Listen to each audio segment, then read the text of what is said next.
Hey everyone, welcome to another episode of Pop Culture Rewind.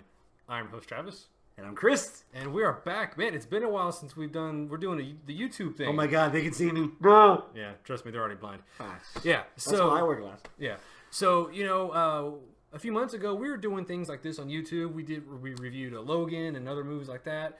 Walking Dead. Yeah. We're not gonna bore you with Walking Dead, but we do have a new movie that just came out. You just say highly anticipated, right? It was on our list of highly anticipated. Somewhat anticipated. Yeah. We're gonna be Coco. talking. Yeah, that one. And then after that, we're gonna be talking about Justice League. Yeah. It's the DC team up superhero movie that focuses on the Wonder Woman, Aquaman, Batman, Flash, Cyborg. Those five. yeah. Only. Those five. Nothing else. So we're going to be talking in depth about the movie. Spoiler alert. So if you haven't seen it, go check it out first. Come back, check it out. You've had a week. There's no excuse. You're off for Thanksgiving, right? So Yeah. there's no excuse. Trust me. It's $5 at the theater tomorrow, people. And there's no excuse. And they need everything they can get. Oh my god. Do you want to start with that? Sure. With the numbers, with the monies, Sure. with the bling bling. Yeah. They got my money. I wouldn't see. They got my money. And I liked the movie. Flat out, I liked it, but we'll get into reasons why.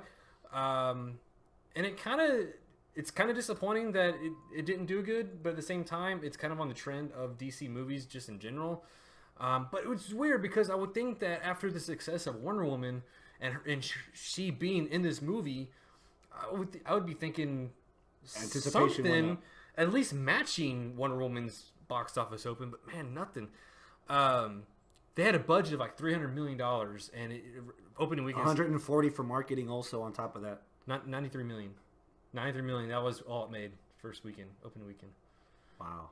Yeah, and that budget, I don't know if that included or not, but the all that money they put in for reshoots, all the expensive reshoots for something we'll be talking about here later on. This is disappointing, man. I hope, and of course that's not before like worldwide and everything else comes through. And How much of that is the track record of Warner Brothers, and how much of that is actually how much weight Rotten Tomatoes actually has on our culture right now? I hope it's not because of that. I know that was another thing. Rotten Tomatoes withheld the score up until They tried. yeah, they tried to. They tried to. The others Turned out the Flickster app also has Rotten Tomatoes, and if you had the Flickster app, you could tell 44% on Friday. And what Friday? what it is apparently Warner Brothers owns a little bit of Rotten Tomatoes, so now everybody's trying to put two and two together. It's like, wait, they don't want to reveal the score. Is it a bad thing? And that's another thing I think that really affected this movie was everything backstage, all the behind the scenes stuff. Ben Affleck is the star of the movie, one of the stars, and he's been He doesn't want to be out there. Well, he's been he's been saying that he's been trying to get out of. There's rumors and everything about him not wanting to be Batman anymore. Well, if your star doesn't want to be the character, why am I going to go watch it? Yeah. Right. And then plus all the allegations and harassment things going on. His name has been floating out there and all that kind of stuff. And there's that with him. Then Henry Cavill's another. The another Cavill one. with the pettiest of contract holdouts I've ever seen. He couldn't even just shave it for a reshoot. No, Paramount was like, no, God damn it, you're not gonna be able to shave your mustache, even though it'll probably be cheaper for us to slap a fake one on you. No, let them worry about that. And then we saw the result of that. What else was going on? Not Brian Singer. Brett Ratner. Brett Ratner, halfway through the filming, Oh wait, who are you talking about? the director, Oh, before Joss Zack Whedon, Snyder. Zack Snyder, Yeah. lost in his family. He had to pull out from finishing Justice League, so they brought in Joss Whedon. Joss Whedon. Whedon. Yes, that Yeah. guy. To do some, like you said, very expensive reshoots. Yeah. And to finish the movie. The first 30 seconds was a very mixed bag First 30 seconds. of the movie. Okay. Because, like you, I was aware of everything that was going on. Right. I was aware that Gal Gadot was pregnant during these reshoots. Yeah. Well, she was pregnant during Wonder Woman. Yeah, but she was more pregnant during Justice League reshoots. It was like 4 months already. Oh. The first 30 seconds, there's a cell phone video of Henry Cavill as Superman. It's supposed to be prologue. Some kind of clip. That has no relevance to the movie whatsoever. But it did do something that neither Man of Steel or Batman vs. Superman didn't do. And it established Superman as a role model. There you go. That was one of the first things where I was like, yes, Joss Whedon's putting this on the right track. Yes. Because I doubt 2 movies in a row, if we didn't get that, What's-His-Face was not going to give it to us in this movie. No. So right off the bat, that's the positive. What balanced out that positive was that CGI was ugly as fuck. Yeah. Trying to blur out that mustache. There are very many parts in this movie where you can tell it was a reshoot. Hold on. Was bad. Now, the CG was worse in that opening scene. Yeah. And it's unfortunate because it's the very first fucking thing you see. And it's unfortunate that I knew about that. Because it made me self-consciously, I was staring at his upper lip every single scene he was in. I didn't want to acknowledge that at all.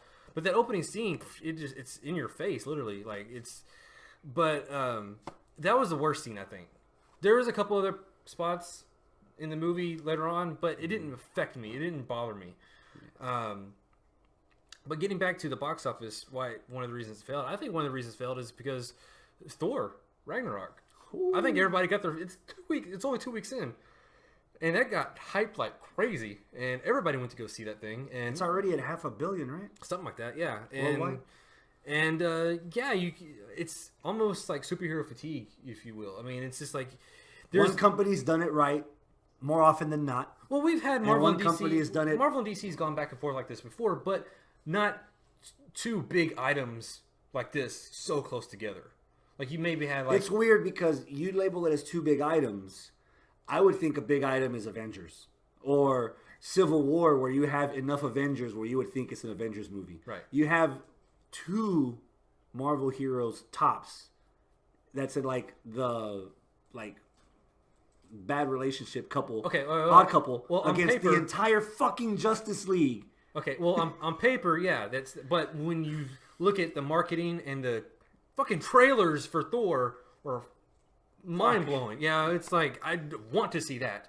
I don't think the marketing for the first trailer for Justice League was really good. It was like it had a lighter tone, it had good music. But that was a year ago, And I don't think the marketing ever adjusted or anything else. The marketing again, that goes back to Warner Brothers' track record.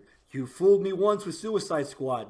You're not gonna fool me again with Justice League. We've seen good. We've always said BVS had good trailers, except for the second one where they spoiled everything. Yeah. Suicide Squad had really good trailers. I mean, in Wonder Woman, Wonder Woman is Wonder Woman, but they had good trailers, and we've been fooled. Yeah. So I think maybe trepidation, maybe a lot of people, but I think, for me myself personally speaking, I think word of mouth should be getting out by now that this isn't it's not a 10 stars great movie, but it's good. It's enjoyable. I came out and entertained by it. Is that in the microcosm of the 2 hours that you saw it, or is that in your mind comparing it to Man of Steel? BBS, I didn't compare it to nothing. Suicide Squad. I didn't compare it to nothing. I just went in there. I purposely stayed away from reviews. I purposely just turned my brain off for a second. I just want to say, let me take this in as it is, what it is, and let me enjoy it. Aside from the mustache thing, that was the only kind of behind the scenes. I didn't try to evaluate what did Joss do. What scene was his? Although I could tell a couple of them, but what got cut? Well, I wasn't thinking about all that kind of stuff, because you could tell there was some lighter moments, and you can tell there was some But I just want to get into some of the stuff that I liked about it. Go for it. My pros actually outweighed the cons for me in this one. And that's saying something for a DC flick. Is that since Wonder Woman? You had the same way. The pros outweighed the cons. Did we do a breakdown episode of Wonder Woman? I don't think we did. No. It's interesting, right? Wow, can't believe we missed timing. It. Yeah, I guess so. Yeah, it's been 3 months, but yeah, okay. All right. So one of the I just kind of mentioned one of them was lighter. It was in the summer blockbuster episode that we did. Was it? Yeah. Okay. That's right. Yeah, we did kind of spend a little bit of time on that. Yeah. All right. So one of the tones I just kind of mentioned it, the kind of the lighter tone. Yeah, there were some moments, kind of darker, but again, there was a lighter. Ezra Miller, he was in there. A lot of comic relief. To me, that's not really a plus. That's actually a con. I'll get to in here in a minute. But there's a scene with they're all sitting around and Aquaman's sitting on the lasso of truth, and he's just over here blabbing away. That was funny. That's Whedon. That was definitely a Whedon joke. Yeah. So I just like the overall the it wasn't dark and dreary. It was raining and dark and. Well, the dreariness made sense in this movie because come on, we're starting the movie immediately after the death of Superman. We're not gonna have a fucking comedy showcase in the first 15 minutes, following the last minutes of the last movie in this story, where fucking Superman's dead. We're not gonna start in a fucking lighter tone with that. So it was justified to start that way, and the fact that it didn't drag on for the entire time was very refreshing. Well, I tell you what, I did enjoy after the bad CG cell phone scene. Was opening shot. We get Gotham City. We get Batman fighting a parademon. That was fucking. I enjoyed the hell out of that. Him soaring around on the grappling hook and doing all this other stuff. Take my money. You got it. Yeah. People are going back and forth with Ben Affleck as Batman. I like Ben Affleck as Batman. I don't know why everybody's so like anti Ben Affleck on this. I enjoy him. Like maybe it's not. Yeah, maybe you can take out Ben Affleck and you can still do the scenes and everything just with a different actor. I guess it would be the same thing for me. I just like seeing a fucking Batman flying around and doing Batman stuff. I would understand Batman versus Superman because that's the first time we see Ben Affleck in the costume since Christian Bale. Right. So people would still be like, it's too soon. Christian Bale did such a good job. The Academy Award-winning Dark Knight for the supporting actor. Like, come on, it's Christian Bale. We like Christian Bale. It's too soon. I didn't like her for. But you pointed it out. Maybe it was in the Batman versus Superman discussion we did last year. Mm-hmm. This is the third time in less than 12 months on film that we've seen Ben Affleck as Batman. By now, if you're not already used to it, you're just wasting your money complaining, or you're wasting your time watching this movie. You should already be familiar with Ben Affleck as Batman. Yeah, BVS. Even if I didn't like him in BVS. Yeah. Now with Batman vs. Superman, Suicide Squad, and Justice League, I should already be used to it.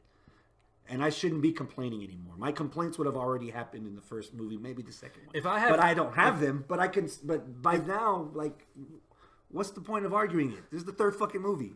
Watch the fucking movie, you know? If I have any complaints about Batman the character in this movie, which this is actually a con that I have, is I think the lighter tone was too much on him.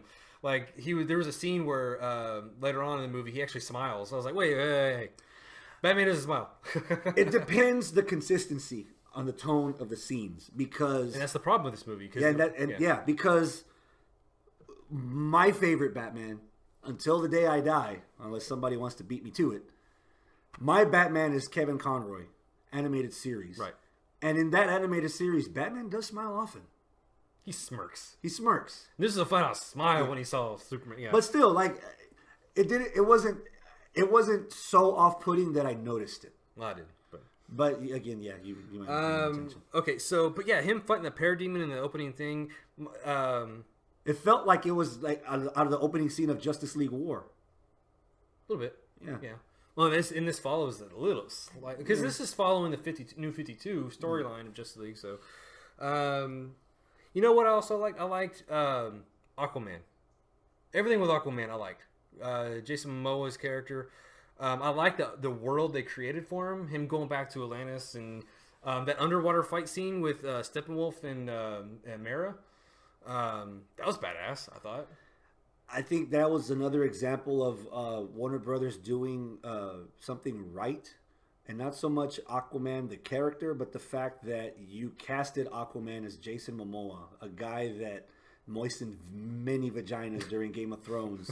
And if you were going to have him in your typical old school Aquaman costume, that wasn't going to do you any favors. They kept him because I saw it with a date, and she mentioned that they did a very good job of making Aquaman sexy to appeal to the women audience. If you were going to have Jason Momoa covered up, you're not going to win any favors with the women audience. Right.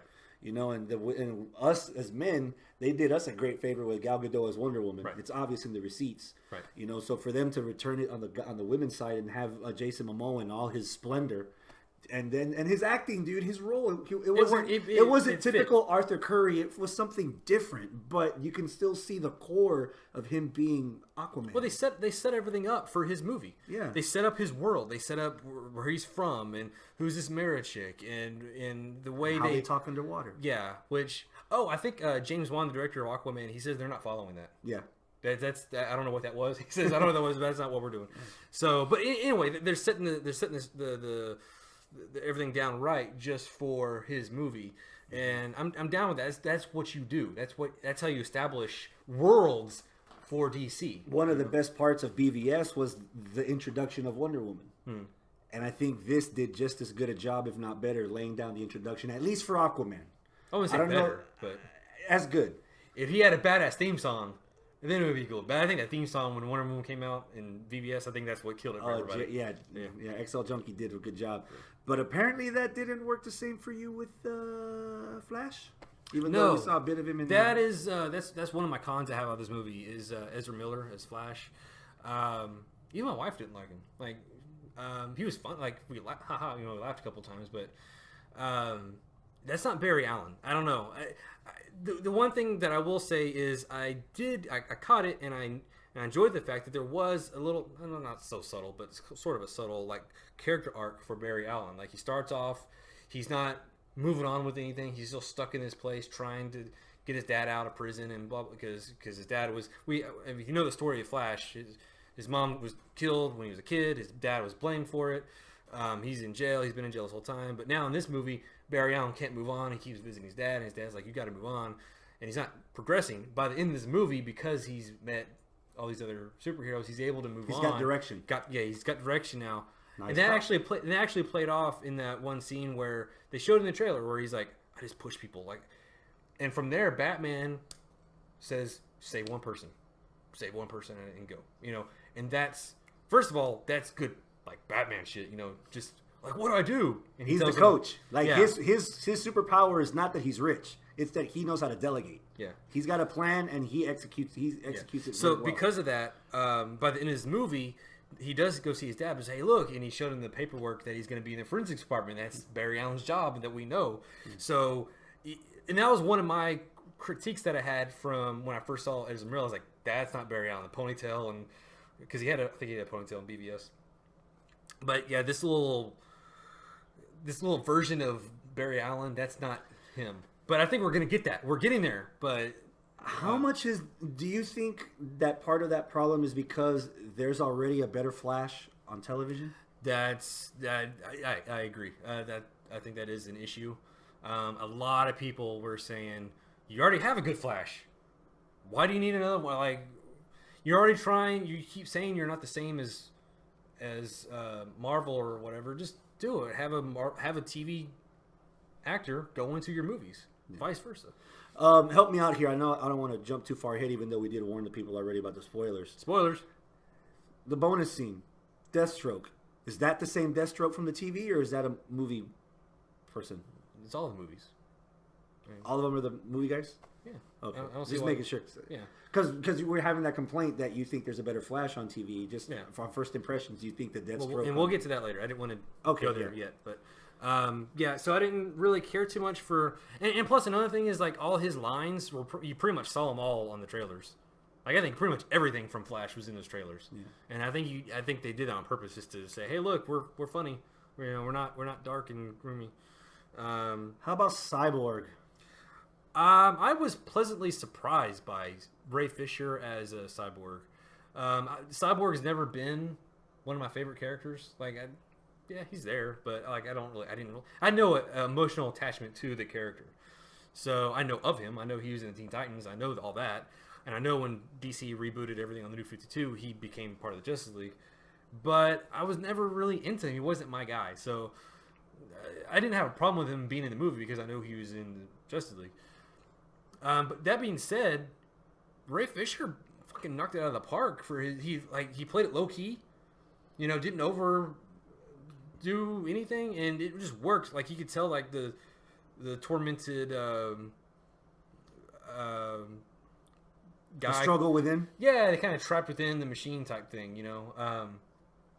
That's one thing that I enjoyed. I didn't think I was gonna like about it, but yeah, he surprised me. I wasn't expecting that, and his relationship with Wonder Woman, I think that played off pretty good too. And that was another thing about I enjoyed was Gal Gadot returning as Wonder Woman, and yeah, for obvious reasons. But like she, we're seeing it kind of not a character change in her, but there was a little scene of dialogue where they explained. I think they tried to retcon a couple miscontinuity things from the previous movies. Was they explained that she has been helping people, but just in the shadows. Like she hasn't been out publicly, but whenever she sees something going down, she's there to help.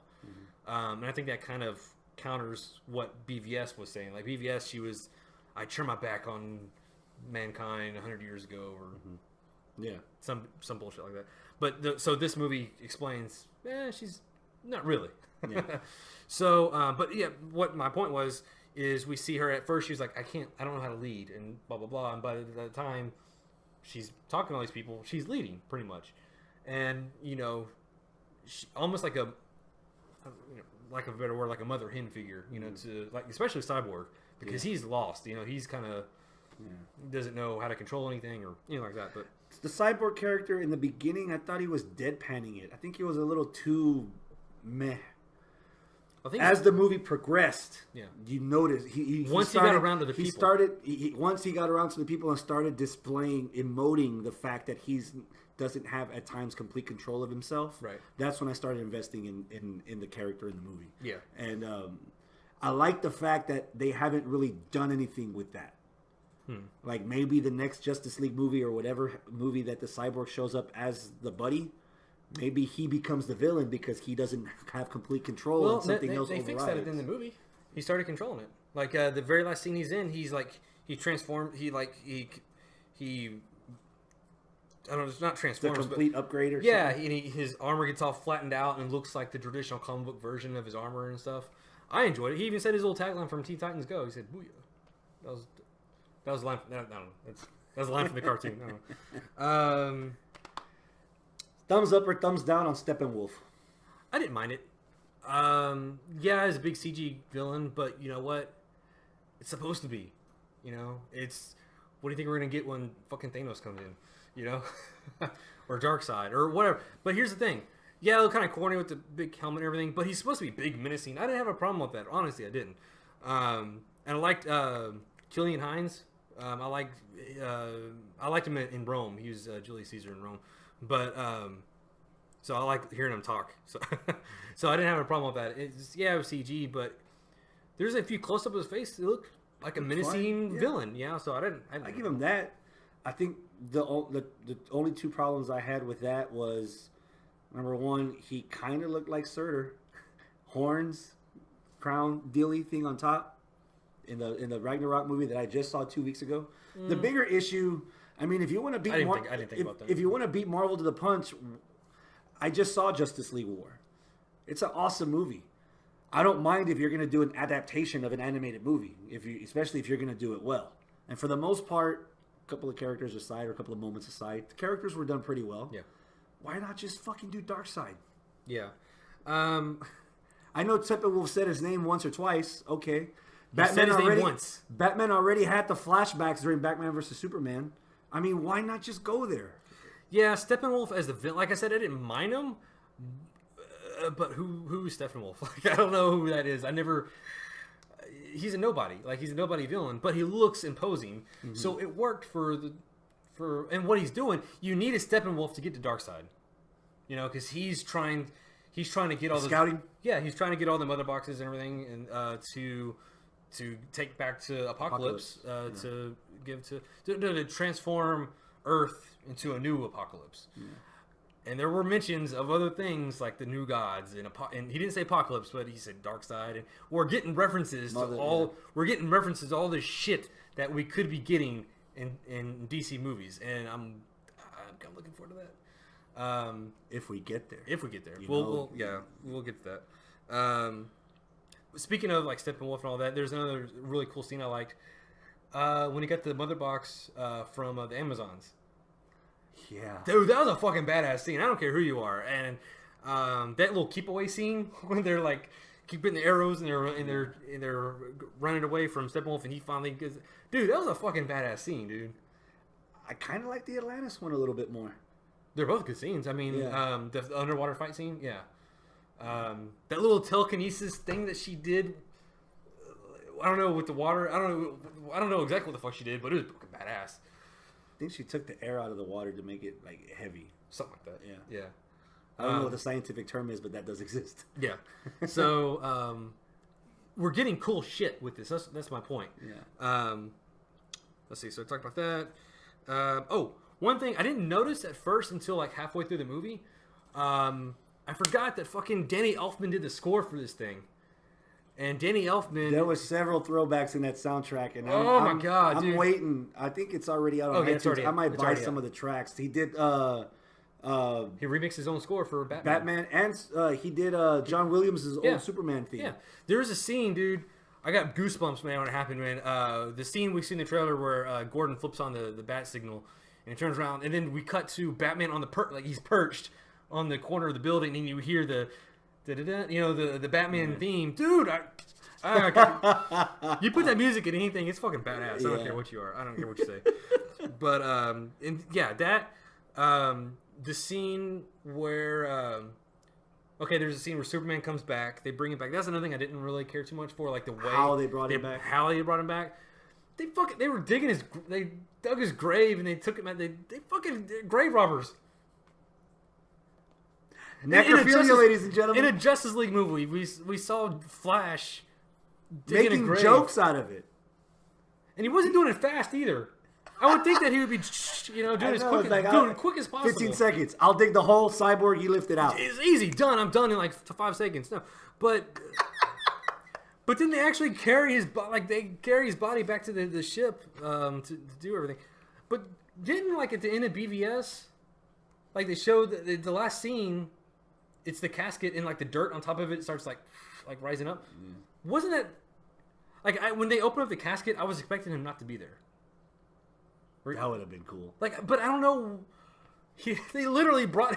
It felt weird. It felt really wrong. Weird.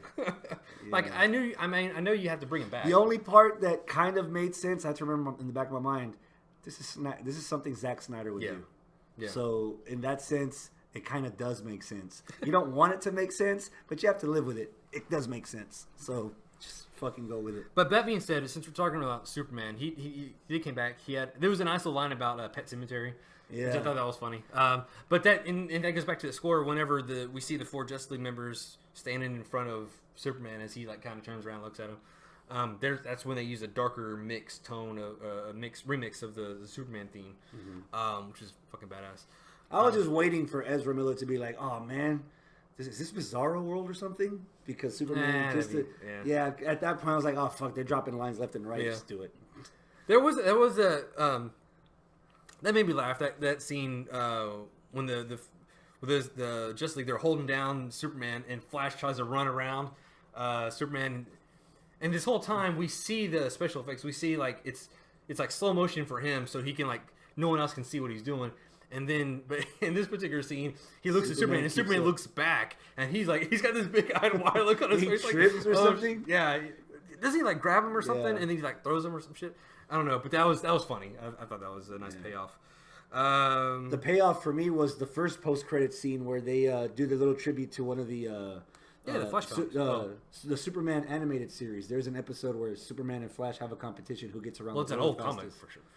First, Yeah, well, that's how I know it. You Right. probably have read it. I haven't gone that far back. So But that's yeah, the first. That was a callback to me. It was in the comics Comics, first, and then the cartoon, and then even on Smallville they've even done that before. Oh, really? Too. Yeah. And I think they've done it not with him, but on the CW, Supergirl and Flash when they first met up, they did a little race too. So it's a thing. Like anytime you get a super person with Flash, you always have to do a little race. It's something you just It's do. a I throwback. guess. It's there. Yeah. Okay. There was a badass flashback scene It was like thousands of years ago, millions of years ago, whatever. When This is where I fell asleep. you Now, jackass. unfortunately, as much as I liked Justice League, I was pleasantly surprised with Justice League. It did not pass my sleep test because I fell asleep. The beginning, the first 20 to 30 minutes for me, it was flat. It didn't go up. So, and I had a lot. I've worked a lot the last couple of weeks, and I was burnt. How do you fall asleep during Batman fighting a parademon? No, I saw that. I just saw said the you just fell asleep No, I saw the beginning, but within the first 30 minutes, somewhere in that first 30 minutes, I fell asleep, and that you're just telling me because I read after I saw the movie that there were teases for Green Lantern, and I missed it. There's a tease. There was a fucking Green Lantern in the fucking scene. Yeah, well there you go. Yeah, they said they were talking about Amazons and Atlanteans all fought together, united with humans, and then the aliens came down and helped. And they showed it was an alien dude. I've never seen him before, but he had the green armor over him, like the aura shield thing. Mm-hmm. And he was doing constructs out like crazy, like the little what Green Lanterns do. And then he gets killed. And then the alien, he goes up to him, and then the alien's dead. But you see the Green Lantern ring like fly up and like shoot off to go find a new replacement. Mm-hmm. Tease. That was fucking badass. We got that in a fucking Justice League movie. So fucking Ryan Reynolds. I wish there's a payoff to that at the end of the fucking movie.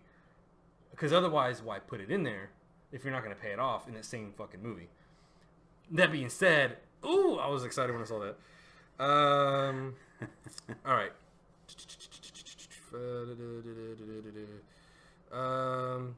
That's pretty much it. Oh, last thing, you kind of touched on it before.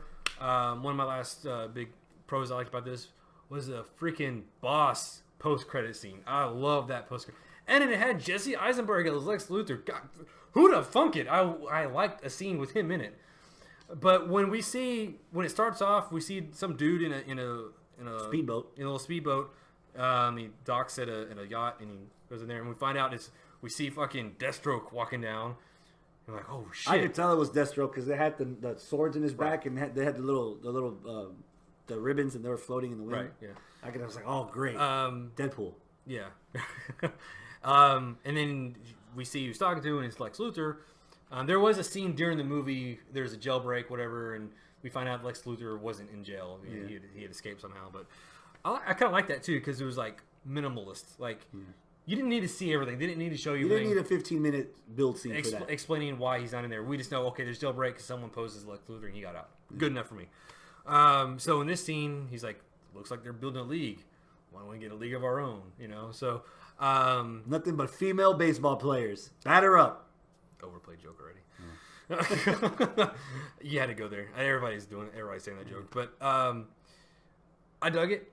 I just hope, and it's reasons like that scene, I hope that this universe actually does continue on the right track. I think a lot of things were corrected in this movie, and I think they're on the right path to a better DCU than what we've seen before. And I don't know if that's because of some of the reshoots and revisions that Joss Whedon did.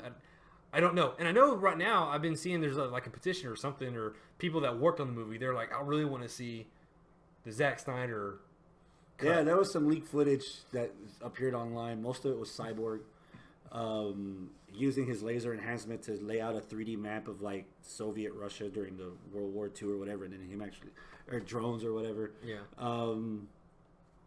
Yeah, I don't know if there's no guarantee that footage exists. Even then, it might not be much. It's not the first time, for example, that they showed footage in a trailer and you don't see that footage in the movie. Yeah, what was up with the scene with Alfred in the Batcave? He's working on something, and we see the water shake, and he turns around and says, "Oh, I'm glad you're here," or whatever he said. Yeah. Where the fuck was that? That was one of the things I wanted to know what happened, but yeah. The last thing I didn't like about this movie was the fucking the Russian family. I was thinking that was going to be the payoff for us seeing a Green Lantern. Right? Like he was like, oh great, the Green Lantern's Russian. Sieg Heil. No, maybe like Green Lantern comes down and saves the family as opposed to Flash because he was going the wrong fucking direction. Yeah. Yeah, I don't care about. That was a waste of space. Where was everybody? That was in Russia, right? Like, where the fuck is everybody? Some people were fighting the parademons. Wonder Woman was fighting. No, I mean Russian. Like, where are the Russians at? Oh, I don't know. It's like the only family that's in Russia. Yeah. It's weird. I like the scene where the Flash that saved the truck is like, whew, Yeah. and then Superman's hiding carrying the the whole fucking fucking building. thing. Like, it's like, Yeah. Oh, goddamn. Now, let's talk about the final fight scene. I love the look of everything is the red sky, just like in the fucking Batman cartoon. Red sky everywhere, you know? It's like, I can dig it. Just like Aquaman. Like, all his lines, everything, we saw a lot of that last scene in the trailers. Him fucking skydiving down that parademon in the Surfing building. on it, yeah. My man, he gets tossed, you know, and he saves the Batmobile and from what a lot of that stuff. If you put the trailers together, you can probably see, yeah, and you can probably see a big chunk of this movie too. But I dug it. Like nothing to me. Like okay, when I went to go see BVS, there was parts in the movie I was like, what the fuck am I watching? Like I was confused on some things. Like there were some things that scene where Batman was in the desert and Superman went down in the bunker and unmasked him to be Bruce Wayne. I was like, what the? Yeah. No, not that, but the scene after that when Flash just kind of pops in and then goes back out. Yeah, and then the team. Yeah, and it's like, how would he have a dream of stuff that he doesn't even know about? Like, how would he even know about the Omega sign and parademons and everything? Was it a vision? Like, it had to be whatever. We're backtracking on BVS. But anyway, yeah, man, I dug it. What about you? Solid 7.5 out of 10. Yeah, I was anticipating this movie. I don't think it let me down enough for me to think it was a letdown. I think it was. I was good. nervous about this movie because I wanted to do good, and I went in there with like. I tried to go in there with like open mind, zero expectations. Just I wanted to sit down and just bring it to me. Like, tell me what you got, you know? And I think they brought it, you know? I know I told a couple people, you know, it's fucking good. And they're like, really? Like, you liked it? Like they're still pessimistic. Yeah, they have their reasons. It's a stigma. Record. It's a stigma of WB DC movies. It's just like Suicide Squad and BVS and Wonder Woman is one off. You're not gonna be able Man of Steel. Yeah. Man of Steel is like so far in the distant now. It's like I don't even mind it. That was another thing about Henry Cavill. I really, not even me, but my wife actually liked Henry Cavill too in this movie. Like his portrayal of Superman was. He had a presence in this movie. He had a presence. He's been missing since he started. He had a little bit of Pet Sematary. What's going on here? But after that, I stand for truth and for justice. You know that's fucking Superman. Did you notice the costume was a little bit brighter too? It wasn't like dark and dingy like BVS was. It had color. Yeah, it had color. It was fucking Superman. You know, it was light blue, not like a faded purple. Yeah, like there was a sense of hope with this Superman, whereas the other Superman was not. Yeah. So, which is backwards because in the death of Superman, when he gets brought back to life, isn't he like in the black suit for a while? Yeah, that's, a lot of people were thinking, well, why don't you just bring him back in the black suit? But for the interest of time, I guess you had to just kind of get to the chase. That's a question for you. Was 2 hours enough to establish everyone properly? I understand some movies get too long, so they did this in time constraint. Well, originally this was like a 2.5 hour movie, but there was the WB head up. They were like, no, it has to be 2 hours. It has to be 2 hours so that we could fit another screening every day, so we try to get more money. Something like that. Yeah. Honestly, I was thinking it was going to be rushed, but it didn't feel rushed to me. Neither did I. Even though I slept for a couple of minutes, it didn't feel like it was that long. Well, I wasn't looking at I never looked at my watch to be like, okay, when is this over? Like it was fun. I liked it. It was a fun movie. I could see the biggest praise that I can give it is this will probably be the first movie, second movie because of Wonder Woman. But now this movie, not only will I buy it, I can see myself rewatching this. That's a good movie from start to finish. Yeah. And I wouldn't mind seeing like an extended cut. Maybe throw some of that stuff in there for the DVD or Blu-ray, whatever. Show me where that ring went. Yeah.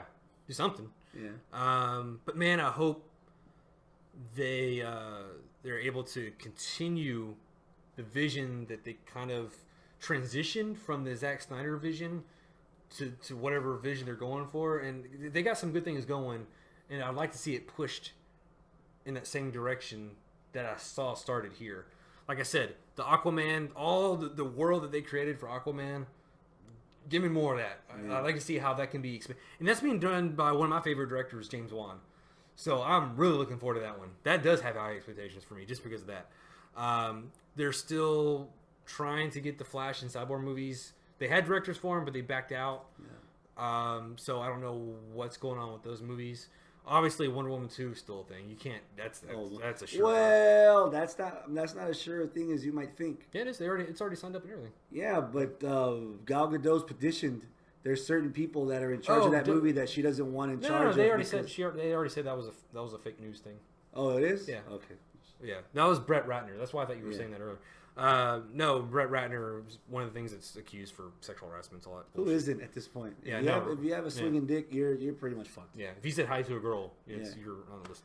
So, so Wonder Woman 2, we still don't have anything for Man of Steel 2. I don't know what's going on with that. And then the Batman, directed by Matt Reeves, which I'm looking forward to that one because I like the last two Planet of the Apes movies. But I don't want. At this point, I want to see Ben Affleck continue on as Batman, only because out of spite, because you don't want him to. No, not even that. I would think that at this point, and I hate to, we almost went this whole episode without saying Marvel, comparing it to Marvel, but Marvel's had Robert Downey Jr. as like the center, a cornerstone, a central point of everything that's been going on in that fucking universe. It'd be so cool to have one singular actor, in this case Ben Affleck, as fucking Batman, being the center point of... Because Batman's the center point in all the fucking animated movies. Well, technically, Robert Downey Jr. was a center point because the first movie of the entire arc started with Iron Man 1. Yeah, so technically, your cornerstone would be Henry Cavill. If I had to choose, done right from the beginning... I'd have Gal Gadot be Wonder Woman for the next 15 years, easily. Yeah. Easily. I like Gal Gadot as Wonder Woman. I like Henry Cavill. Now I really like Henry Cavill. Now you like Cavill. Because I was okay with him before. I didn't have really an issue with him. But now I was like, okay, now I can see the positive of Superman. The potential of Henry Cavill as Superman when done right. When done right. Yeah. And fuck, I like Ben Affleck as... And that's the thing. Marvel doesn't have a trinity of heroes. DC has a trinity. That's what they're known as. Batman, Superman, Wonder Woman. That's the DC trinity of heroes. Mm-hmm. Why not have all three of them as your fucking trinity? Cornerstones,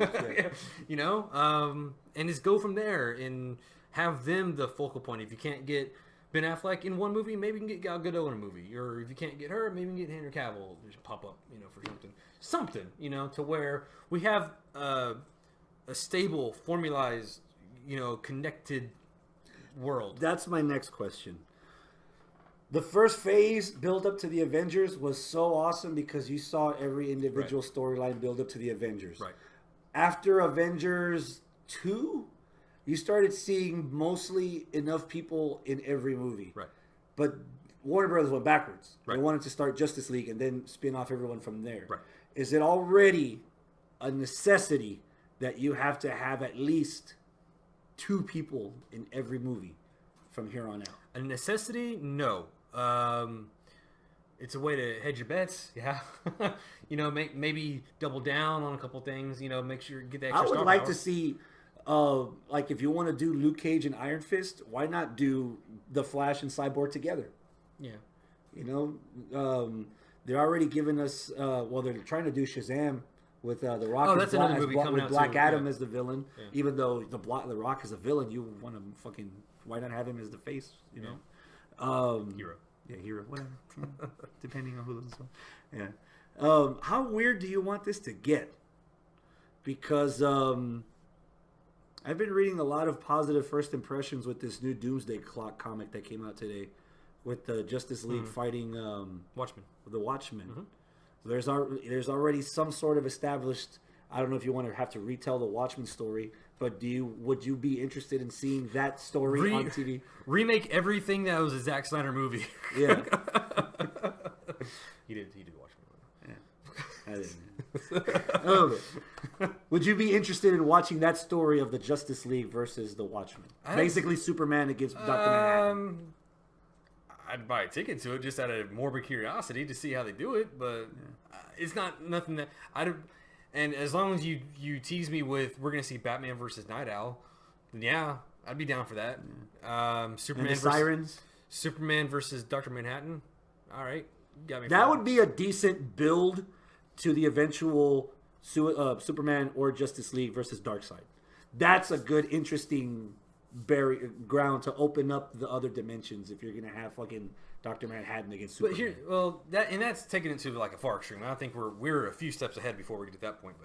But I know he just came off of Thor Ragnarok, but dude, Taika Waititi? Yeah, that guy. Sign him up for a New Gods movie for DC. We talked about New Genesis, Darkseid.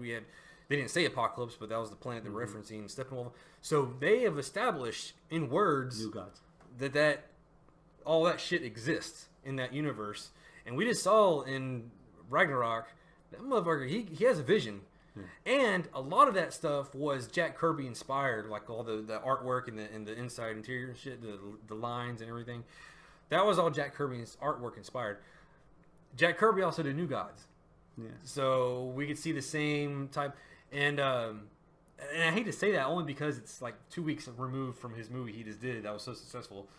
Come on over to DC too and help them out too. You know, it's hate to say that, I hate to be that guy, but why not? You know, why not go there?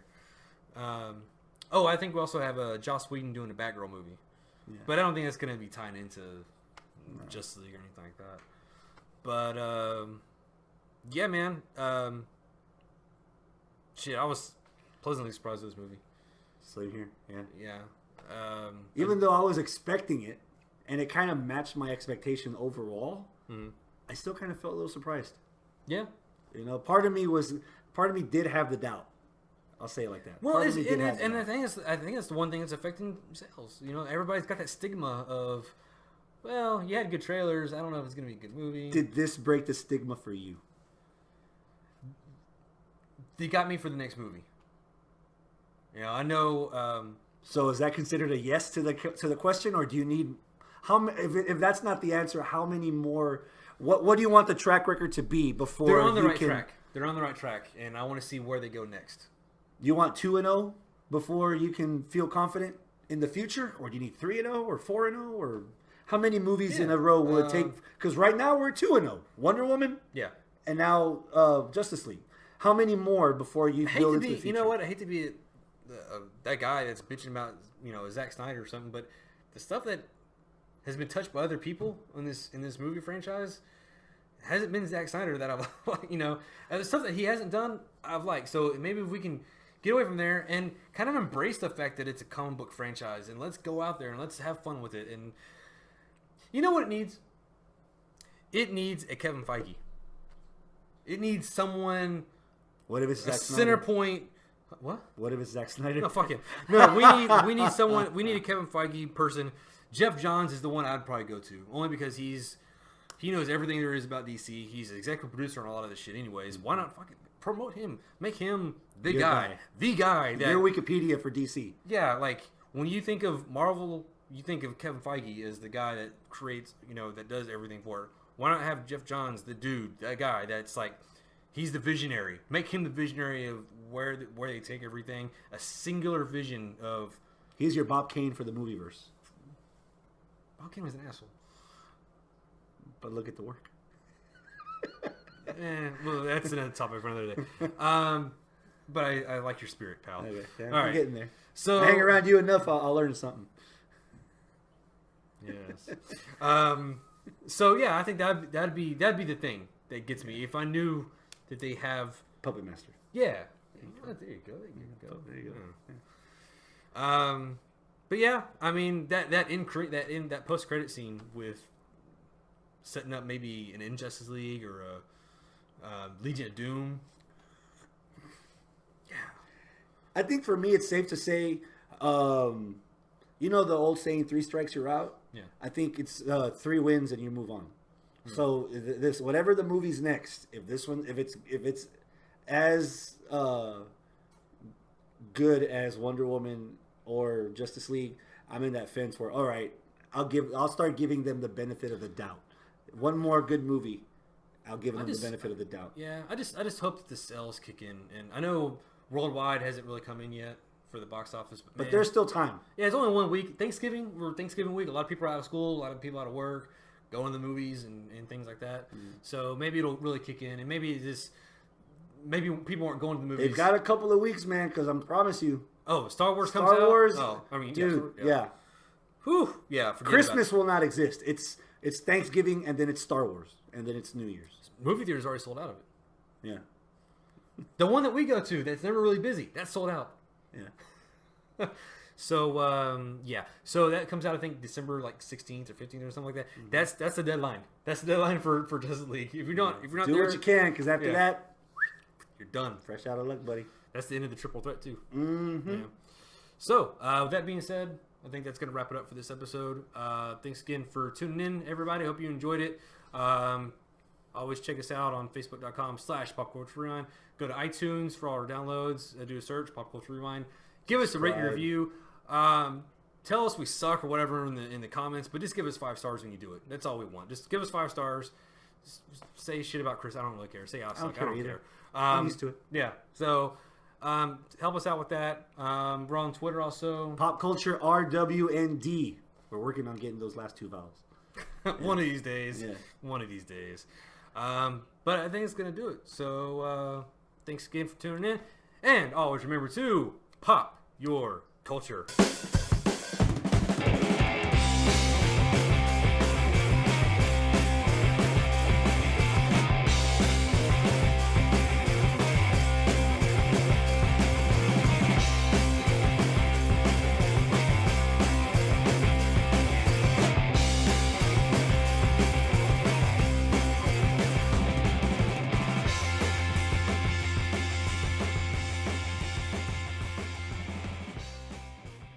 I need to come up with a better hand signal for culture.